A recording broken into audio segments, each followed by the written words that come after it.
بسم الله الرحمن الرحيم. وما أمروا إلا ليعبدوا الله مخلصين له الدين حنفاء ويقيموا الصلاة ويؤتوا الزكاة وذلك دين القيمة. Alhamdulillah, kita bersyukur kepada Allah Subhanahu wa Ta'ala. Allah kumpulkan kita kembali untuk memenuhi kewajiban kita menuntut ilmu agama Allah Subhanahu wa Ta'ala. Karena mempelajari ilmu adalah kewajiban kita. Dengan mempelajari ilmu agama, kita faham kunci-kunci kebahagiaan hidup ini dan kunci-kunci kebahagiaan kematian kita serta akhirat kelak. Karena kita sudah faham arah tujuan kita, yakni hidup untuk ibadah kepada Allah Subhanahu wa Ta'ala, bukan menuruti hawa nafsu kita, bukan menuruti perasaan kita atau mengikuti akal semata, tapi semuanya harus tunduk kepada Islam. Sehingga kewajiban kita untuk terus menuntut ilmu agama sedikit demi sedikit, karena ini yang disukai oleh Allah Subhanahu wa Ta'ala. Amalan yang disukai adalah yang sedikit demi sedikit terus menerus, sehingga kita semakin faham, kemudian kita amalkan dalam kehidupan kita sehari-hari. Kita masih mendalami ilmu adab. Sebagaimana yang telah berlalu, dahulu pendahulu kita yang soleh dari kalangan wali-wali Allah Subhanahu wa Ta'ala, mereka mempelajari adab sangat lama, penuh perjuangan, penuh liku-liku dan ujian. Berkata Al-Imam Ibnul Mubarak, beliau mengatakan apa? Ta'alamtu al-adaba salasina sanah. Saya mempelajari ilmu adab selama 30 tahun.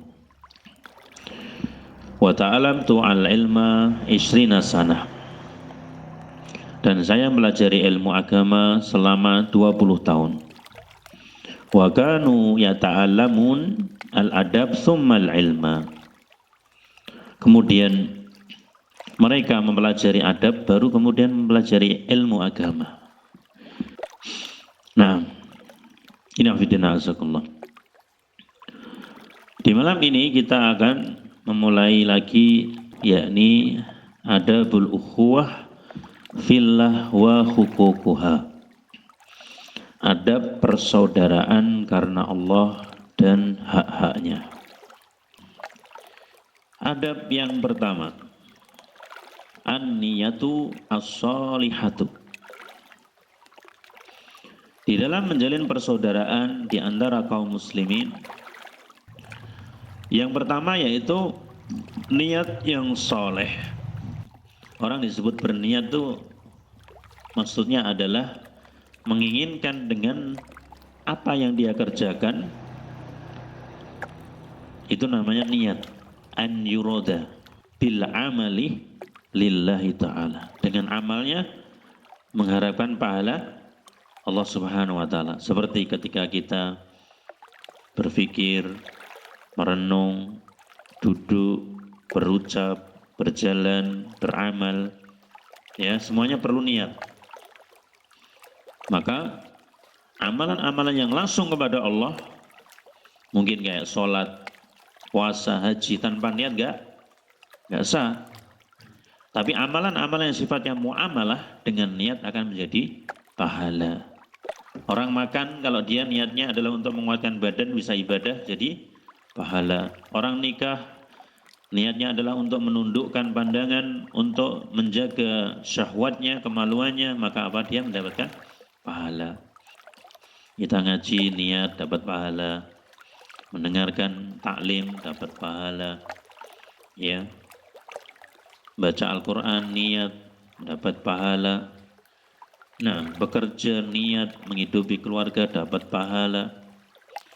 Seterusnya, dari kebaikan-kebaikan niat.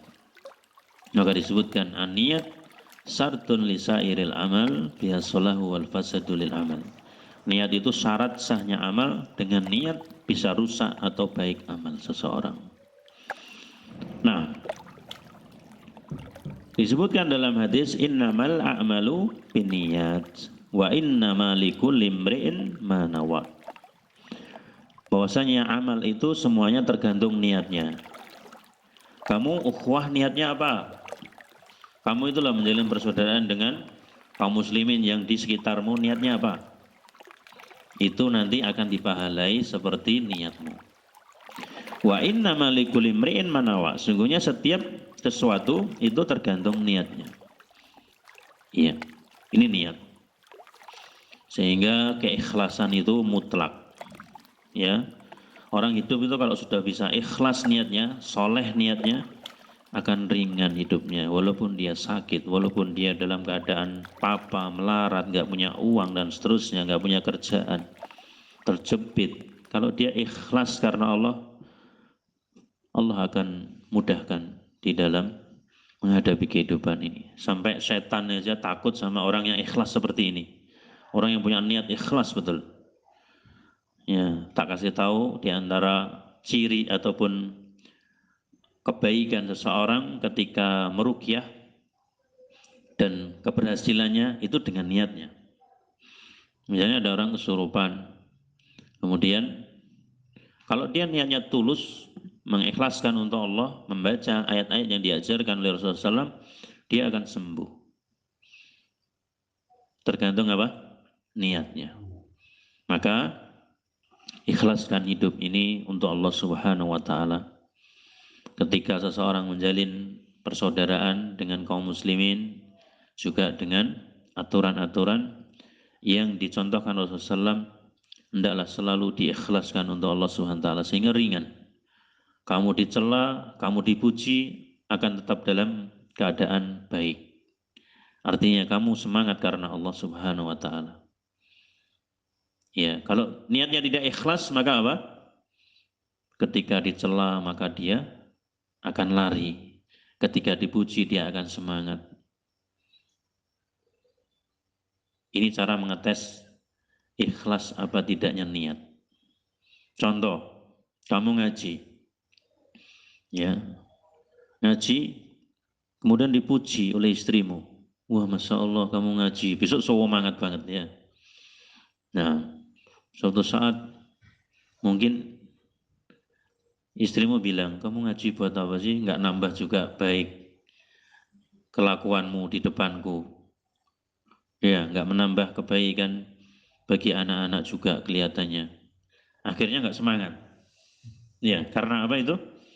Niatnya nggak beres. Kalau dia niatnya lillahi ta'ala, dipuji maupun dicela, dia akan terus jalan. Ini bedanya orang yang ikhlas sama tidak. Sehingga orang yang ikhlas itu ringan menghadapi hidup. Ya, dikasih rezeki, mau nggak dikasih rezeki ya ibadah. Beda dengan orang yang ikhlas. Kalau dikasih rezeki, dia ibadah tenanan. Nggak dikasih rezeki, dia malas-malas. Ini sekedar contoh saja. Ini yang pertama, penting untuk kita berhubungan dengan ya kaum muslimin, ikhlas karena Allah Subhanahu wa Ta'ala, sehingga kalau kita berbuat baik kepada mereka, mungkin memberikan sesuatu pada mereka, bantuan ataupun berupa materi dan seterusnya, betul-betul tidak mengharapkan balasan dari mereka, tapi ibadah karena Allah Subhanahu wa Ta'ala. Ini yang pertama. وما أمروا إلا ليعبدوا الله مخلصين له الدين حنفاء ويقيموا الصلاة ويؤتوا الزكاة وذلك دين القيمة